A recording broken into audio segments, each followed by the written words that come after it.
Students, इस video में हम ये सीखेंगे कि एक मर्तबा जब हमारा पूरा डाइजेस्टिव प्रोसेस कंप्लीट हो जाता है, हमारे हमारे एलिमेंट्री कैनाल के अंदर हमारे मुंह में सलाइवरी अमाइलेज काम कर लेता है, हमारे स्टमक के एंजाइम्स काम कर लेते हैं, हमारे स्मॉल इंटेस्टाइन के एंजाइम्स काम कर लेते हैं, जैसा कि आपने प्रीवियस वीडियोस में देखा। तो once these products of digestion are there in our gut, तो फिर ये हमारे ब्लड स्ट्रीम में कैसे शामिल होते हैं। तो आइए अब हम ये देखते हैं कि हमारे स्मॉल इंटेस्टाइन में इन तमाम प्रोडक्ट्स ऑफ एक्सक्रीशन की एब्जॉर्प्शन किस तरह से होती है। तो आइए देखते हैं। So dear students, once you are aware with the fact कि nutrients होते क्या हैं and how are they passing through this whole holozoic nutrition.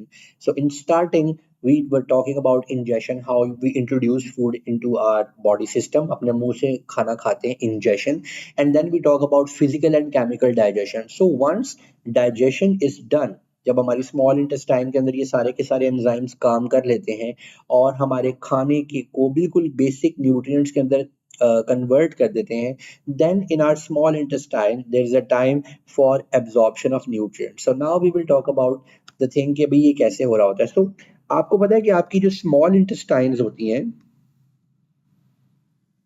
In small intestines को अगर आप गौर से देखें तो आपको इसके अंदर थ्रेड लाइक स्ट्रक्चर्स नजर आएंगे. ये जो थ्रेड लाइक स्ट्रक्चर्स नजर आ रहे होते हैं, इसको अगर आप ऐसे गौर से देखें, आपको इसमें यूं थ्रेड लाइक स्ट्रक्चर नजर आएंगे. ये बिल्कुल ऐसे ही है जैसे आप लोगों के घरों में टॉवल होता है, जिसको आप टॉवल बोलते हैं, या कुछ बच्चे, पेड़ू बच्चे, इसको टोवेल बोलने की कोशिश करते हैं. ये बिल्कुल टावल की तरह या टाल की तरह इसका स्ट्रक्चर होता है स्मॉल इंटेस्टाइन का.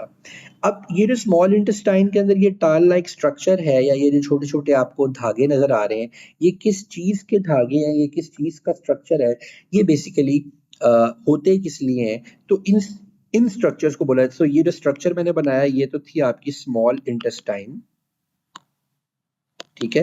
और स्मॉल इंटेस्टाइन के अंदर जो फर्दर आपको ये छोटे छोटे स्ट्रक्चर नजर आए, अगर मैं इसको बड़ा करके दिखाऊं तो आपको ये यूं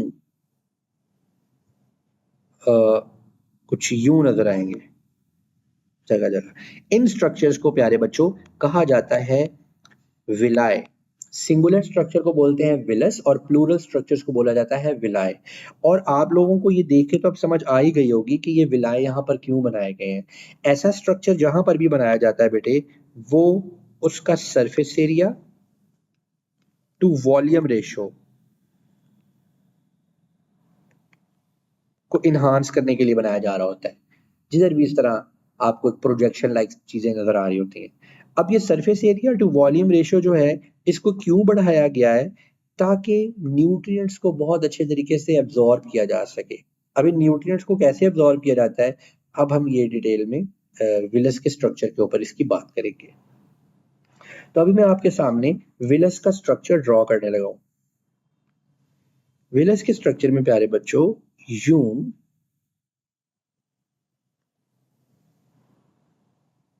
एक लेयर होती है और यहां पर हमारे पास छोटे छोटे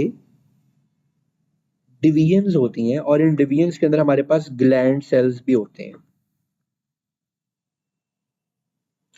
और ये जो ग्लैंड सेल्स हैं, इनमें अक्सर तो सिर्फ सीधी स्ट्रेट एब्जॉर्प्शन का काम कर रहे होते हैं, और कई ग्लैंड सेल ऐसे होते हैं जो कि म्यूकस बना रहे होते हैं.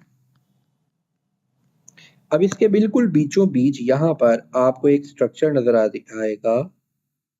इसको हम बोलते हैं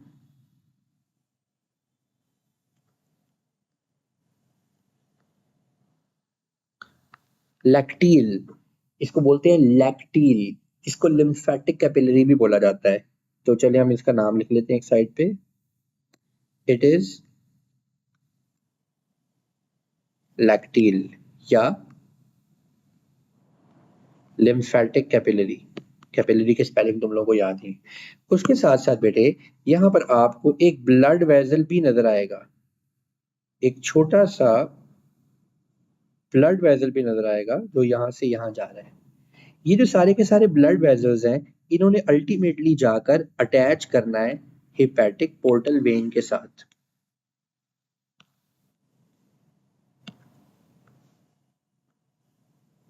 इनका कनेक्शन बनेगा, यहां पर मैंने लिख दिया connection with hepatic portal vein. ठीक है।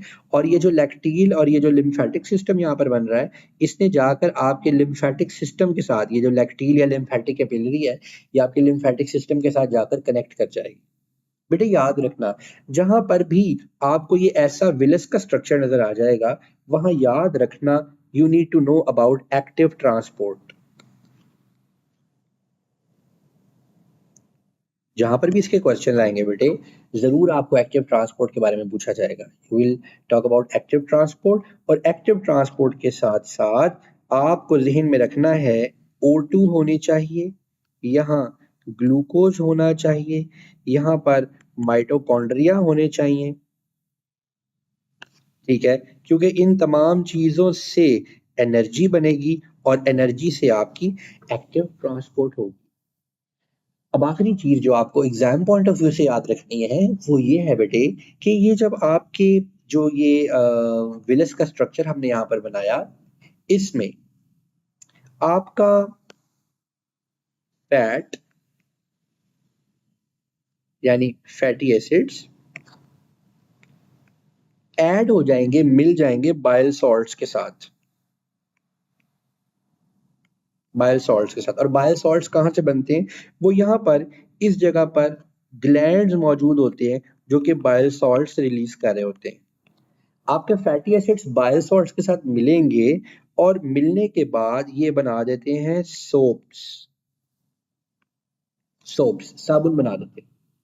और ये सोप्स जो है बेटे, ये चले जाएंगे आपकी लिम्फेटिक कैपिलरी के अंदर, एक्टिव ट्रांसपोर्ट हो जाएंगे with in your lymphatic capillary. इसके साथ साथ बेटे जो ग्लिसरोल होता है, फैट जब टूटते हैं तो फैटी एसिड्स और ग्लिसरोल बनता है। बेटे आपका ग्लिसरोल भी आपकी लिम्फेटिक कैपिलरी के अंदर चले जाएगा और वहां से लिम्फेटिक सिस्टम, और फिर लिम्फेटिक सिस्टम से दोबारा आपकी ब्लड स्ट्रीम में डाल दिया जाएगा। लिम्फेटिक सिस्टम में दोबारा कहाँ डाल दिया जाएगा? आपकी ब्लड स्ट्रीम में डाल दिया जाएगा। अच्छा, अब जो बाकी rest of the products of digestion थे, rest of the products of digestion, वो सारे के सारे आपकी ब्लड कैपिलरी में डाले जाएंगे। उनको मैं यहाँ दूसरी तरफ लिखने लगा हूं,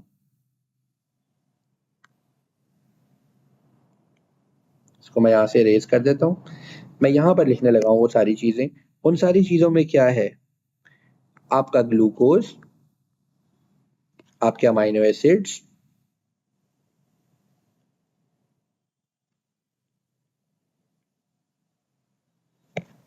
आपका फ्रुक्टोज, गैलेक्टोज एटसेट्रा। ये सब की सब चीजें कहाँ जाएंगी? ये सब की सब चीजें आपकी ब्लड कैपिलरी में चली जाएंगी और आपकी ब्लड कैपिलरी इन तमाम चीजों को लेकर आपके लिवर में चले जाएगी वाया हेपेटिक पोर्टल वेन, और फिर लिवर पूरी बॉडी में इनकी डिस्ट्रीब्यूशन करेगा। So it was all about the absorption of nutrients.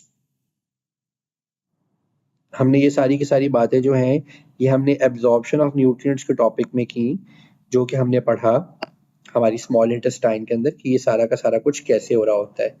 So I hope कि आपको इसकी समझ आ गई होगी। इसके बाद बेटे आपने एक वीडियो जरूर देखनी है जिसमें मैंने डिस्कशन की है multiple choice questions regarding absorption of nutrients, regarding village. तो आप उन एमसीक्यूज को जरूर देखना। 10 एमसीक्यूज हैं, बट वो 10 एमसीक्यूज आपकी तैयारी को परफेक्ट कर देंगे।